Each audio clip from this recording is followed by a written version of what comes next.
మరులంటూ ఎవరు లేరు, అయినా అంతా పగవారు.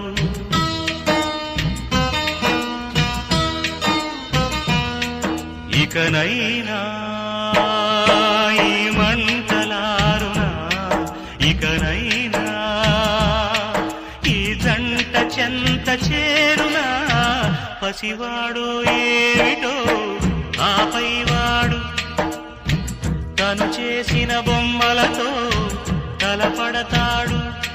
వేధించే పంతాలు